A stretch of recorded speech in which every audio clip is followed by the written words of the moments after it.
Muchas gracias por la presentación, José Javier. Buenas tardes a todos. Es un placer para mí poder presentar en este segundo congreso de Smart Grids las herramientas para planificación y despliegue de redes de comunicaciones para Smart Grids, en las que estamos trabajando en el ámbito del proyecto PRICEG. Así es como voy a estructurar mi presentación. En primer lugar, expondré los principales motivos que nos han llevado a acometer este trabajo. A continuación, presentaré brevemente el proyecto PRICEG para poner las herramientas desarrolladas en contexto. Y, por último, presentaré las dos herramientas en las que estamos trabajando. Para intentar evitar, en la medida de lo posible, los desmayos típicos de después de comer, que a todos nos afectan en mayor o menor medida, o que los más inquietos acabéis sacando las cerbatanas, me voy a centrar en la validación de estas dos herramientas, lo que por otra parte supone una actualización con respecto a lo que incluimos en la comunicación, en la comunicación original. En cualquier caso, en la comunicación original también se dan algunas pinceladas sobre la implementación de estas herramientas, y si tenéis cualquier duda al respecto me la podéis plantear luego o hacérmela llegar por correo electrónico. Bien, en este foro estoy convencido de que todos tenemos claro la importancia de las redes de comunicaciones máquina a máquina o M2M en las Smart Grids, en tanto en cuanto deberán permitir la monitorización y el control en casi tiempo real del elevado número de puntos de consumo y de generación previstos, lo que en última instancia acabará afectando a algo tan crítico como la estabilidad de la propia red eléctrica.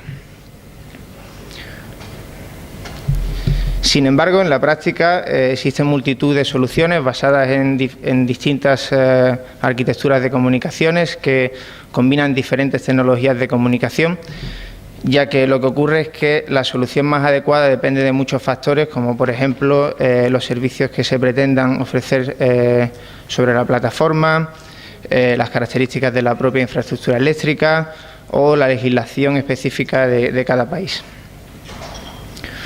Por lo tanto, es necesario disponer de herramientas que nos permitan decidir cuál es la solución más adecuada para los casos concretos, sin incurrir en los elevados costes de desplegar varias soluciones para tomar esta decisión, y que también nos faciliten posteriormente el diseño y la planificación de la solución por la que se opte. Y es en este ámbito en el que se enmarca la principal contribución de este trabajo. El proyecto PRICEG, sobre el que ya se ha hablado esta mañana y sobre el que seguro que se hablará mañana también, es un proyecto nacional financiado a través del programa Impacto, que está organizado en 4 subproyectos que se muestran en la figura, y que abordan los pilares fundamentales y los principales retos de la Smart Grid. Como ya he comentado anteriormente, este trabajo está enmarcado concretamente en el proyecto PRICEG, que se centra en infraestructuras de medición avanzada o AMI. El proyecto PRICEG, entre otras cosas, involucra el despliegue de más de 200.000 contadores inteligentes en la zona del corredor de Lenares. Esta es la arquitectura de comunicaciones que se ha diseñado y que se está desplegando en campo. Como puede verse, contempla 3 configuraciones distintas. La más común es la del centro, seguida por la de arriba.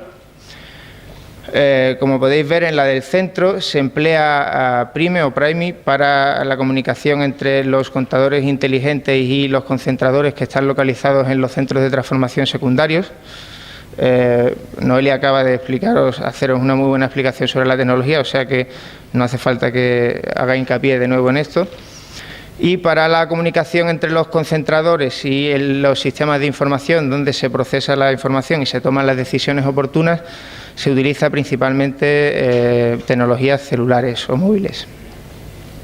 La principal diferencia de esta configuración con respecto a la de arriba es que en la de arriba los concentradores se organizan formando lo que se conoce como una celda para enviar la información a través de ellos mismos hasta un nodo que se conoce como pasarela o gateway, que es el que gestiona la comunicación con el sistema de información.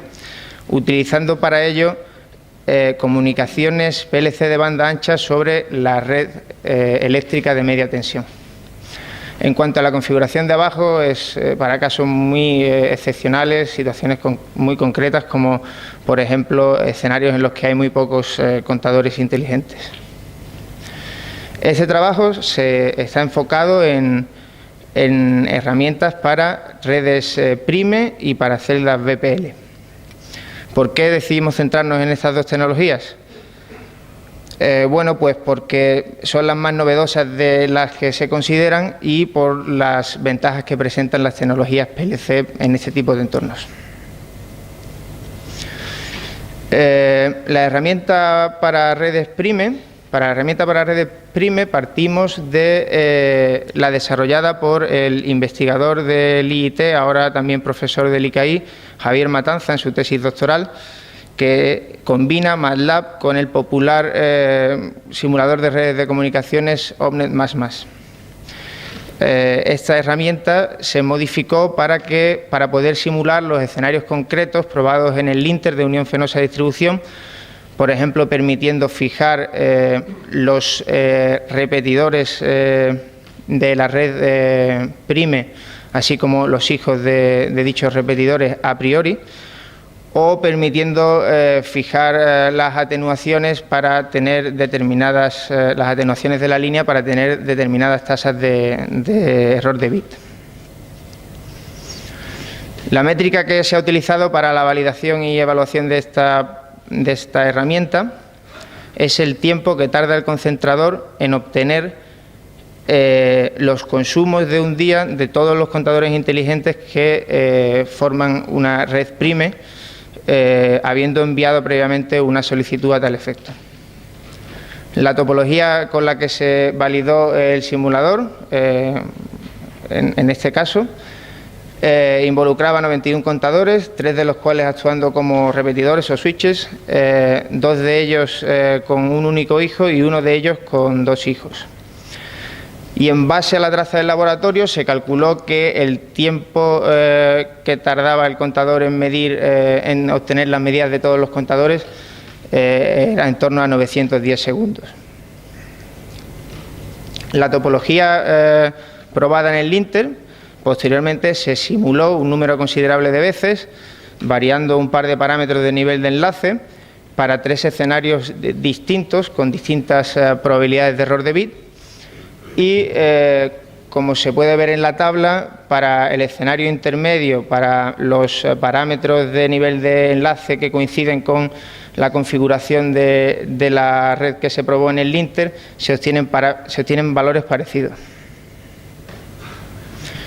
En cuanto a las futuras líneas de trabajo en este ámbito, pues nos planteamos seguir validando la herramienta con otros escenarios, tanto del linter como escenarios desplegados en campo, y por supuesto estaríamos encantados de colaborar con Noelia simulando también los escenarios que ella estudia en el CEDER.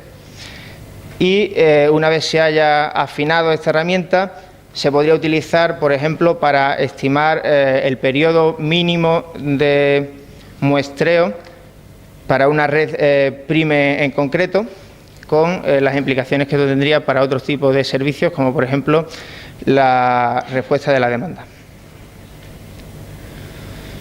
En cuanto a la otra herramienta, la herramienta BPL, se basa en el estándar IEQ 1901, porque desde el seno del consorcio se nos indicó que los equipos desplegados en campo se basaban en este estándar. La herramienta está desarrollada exclusivamente en MATLAB.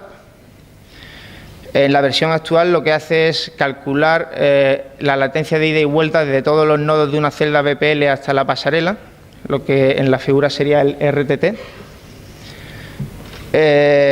Para ello consideramos una serie de parámetros de entrada, como por ejemplo la propia celda BPL, la frecuencia a la que trabaja, distinguiéndose entre el conocido como modo 1, que va de los 2 a los 7 MHz, y el modo 2, que va de los 8 a los 18 MHz. También consideramos la potencia de ruido de fondo, pudiendo basarse en un mejor o peor caso que se define en el estándar o introducirse manualmente. También consideramos las atenuaciones debidas al propio cable de media tensión, a empalmes, a acopladores de los equipos de comunicaciones a la propia red de media tensión. Y también consideramos la constelación utilizada o el tamaño del paquete enviado a nivel de aplicación. Para la validación de esta herramienta se han utilizado dos redes BPL reales y en la figura se muestra una de ellas. En este caso lo que se ha comparado es el tiempo de ida y vuelta desde el nodo más alejado al gateway de la celda y el propio gateway. Por lo tanto, por un lado se han tomado medidas de este tiempo en campo utilizando para ello la aplicación PIN y se han calculado intervalos de confianza que los podéis ver en la última fila de la tabla. Y por otro lado se han ejecutado la herramienta un número considerable de veces y se han calculado también intervalos de confianza que lo podéis ver justo en la fila superior y como podéis ver son valores aproximados. El principal problema que tuvimos en este caso es que la información de la que disponíamos eran los tiempos medidos entre los nodos de la celda BPL y la pasarela, pero no disponíamos de más información sobre la propia celda, por lo que la mayoría de los parámetros de entrada han tenido que fijarse de forma heurística y hemos realizado finalmente un ajuste fino variando la potencia del ruido entre el mejor y el peor caso. Por lo tanto, una de las principales líneas de actuación en este caso es validar la herramienta alimentándola con parámetros de entrada medidos en celdas reales, en campo, pero también consideramos mejoras con respecto a la implementación, como por ejemplo que la atenuación introducida por el cable de media tensión varíe con la frecuencia, como ocurre en la práctica, que los niveles de ruido de fondo en las distintas subestaciones sean distintos, como también ocurre en la práctica, utilizar modulaciones adaptativas que metan distintas constelaciones dependiendo de la SNR de cada uno de los tonos, y todo ello acabaría influyendo en que tuviésemos tasas de transmisión distintas en el uplink y en el downlink de un enlace de media tensión, como también ocurre en la práctica. Una vez hayamos pulido y puesto a punto esta herramienta, creemos que puede ser útil tanto para decidir si desplegar una celda BPL o una solución alternativa, como para el diseño y la planificación de la propia celda BPL en el caso de que se decida desplegarla. Esto ha sido todo por mi parte. Muchas gracias por vuestra atención y quedo a vuestra disposición para cualquier duda o comentario que tengáis. Gracias.